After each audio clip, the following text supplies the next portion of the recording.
آگے ہے بحث کا آغاز،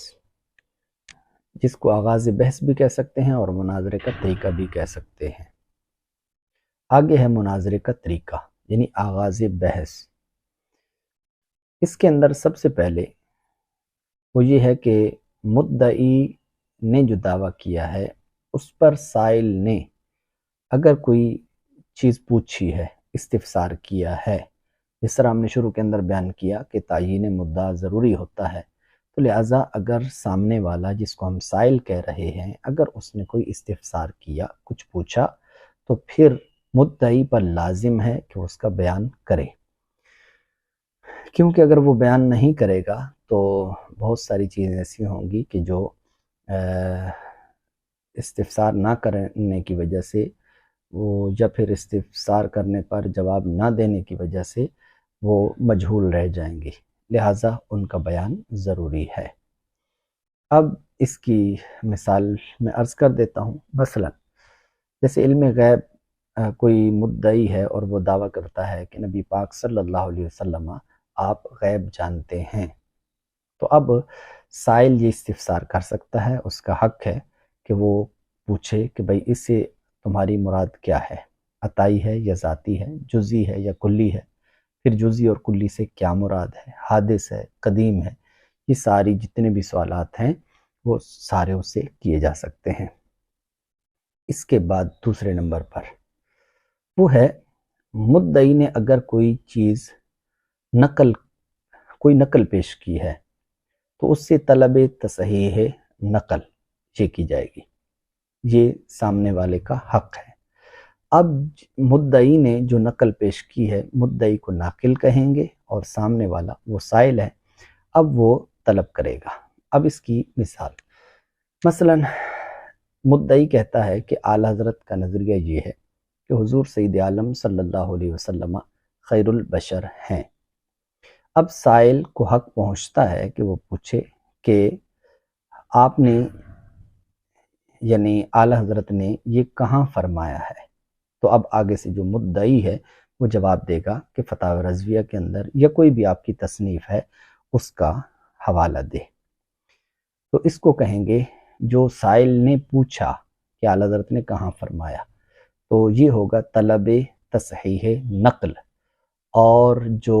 آگے سے مدعی جواب دے گا تو یہ نقل کی صحت کو بیان کرے گا۔ اب اس کے بعد ہے مدعی نے اگر دعوی بدیہی غیر اولی کا کیا ہو تو اس سے تنبیہ طلب کی جائے گی۔ ظاہر سی بات ہے، دعویٰ بنیادی طور پر جو ہوتا ہے وہ تین طرح کا ہوتا ہے، ایک ہے دعوی نظری اور ایک ہے بدیہی۔ پھر بدیہی کی دو صورتیں ہوتی ہیں، وہ ہے اولی اور غیر اولی۔ تو نظری کے بارے میں آگے ہم بات کریں گے، اس سے اگلا پوائنٹ جو ہے وہ نظری کا ہے۔ یہاں پر یہ ہے کہ اگر بدیہی غیر اولی کا دعویٰ کیا تو اس پر پھر تنبیہ طلب کی جائے گی۔ یاد رکھیے کہ اگر کسی شخص نے دعوی بدیہی کیا اور اولی کیا تو اس پر کچھ بھی طلب نہیں کیا جا سکتا، اس کا انکار ہی مکابرہ ہے۔ جیسے اس کی مثال ایک شخص کہے کہ بھئی مجھے گرمی لگ رہی ہے، سردی لگ رہی ہے، اس طرح کے یہ جو جملے ہیں، تو یہ جو دعوے ہوں گے یہ دعوے بدیہی اولی کے ہوں گے، اس پر کوئی تنبیہ نہیں، کوئی کچھ بھی طلب نہیں کیا جائے گا، اس کا انکار ہی یہ مکابرہ کہلاتا ہے۔ اب بدیہی غیر اولی کی مثال، مثلا متکلم کہے، متکلم سے مراد علم کلام جاننے والا، یعنی جو عقائد کا علم رکھتا ہے وہ کہتا ہے ہمارا اور سوفسطائیہ ایک فرقہ گزرا ہے، ان کے مابین ایک اختلاف ہے، ہم یہ کہتے ہیں کہ اشیاء جو ہیں ان کی حقیقتیں ثابت ہیں، لیکن جو سوفسطائی ہے وہ کہتا ہے کہ نہیں جناب، ہم اشیاء کی حقیقتیں نہیں مانتے۔ ان کے آگے پھر فرقے ہیں۔ خیر، اب اس پر چونکہ یہ دعویٰ ہے، یہ دعوی بدیہی غیر اولی کا ہے، اس وجہ سے اب یہاں پر تنبیہ کی ضرورت پڑے گی، تو سوفسطائی کو حق پہنچتا ہے کہ وہ اس پر کہے کہ اس پر تنبیہ بیان کرو۔ تو اب جواب کے اندر جو متکلم ہے، علم کلام جاننے والا مسلمان، وہ آگے سے کہے گا کہ اگر یہ ثابت نہ ہوتی تو ہم ان کا مشاہدہ نہ کر پاتے، لیکن ہم اس کا مشاہدہ کرتے ہیں، اس وجہ سے یہ چیزیں کیا ہیں، ثابت ہیں۔ تو یہ ہے دعوی بدیہی غیر اولی کی مثال۔ اس کے بعد ہے اگر مدعی نے دعوی نظری کیا تو اس سے پھر طلب دلیل کی جائے گی، یعنی دلیل طلب کی جائے گی۔ اس کی مثال مثلا مدعی نے دعویٰ کیا حضور صلی اللہ علیہ وسلم کا سایہ نہیں ہے، حضور کا سایہ نہیں ہے۔ اچھا، حضور کا سایہ نہیں ہے، یہ دعوی نظری ہے، اور ظاہر سی بات ہے نظر و فکر کی یہاں پر حاجت ہے، تو اس لیے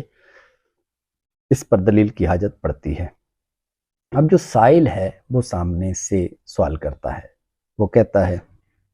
کہ اس پر دلیل پیش کرو، یعنی مطالبہ کرتا ہے،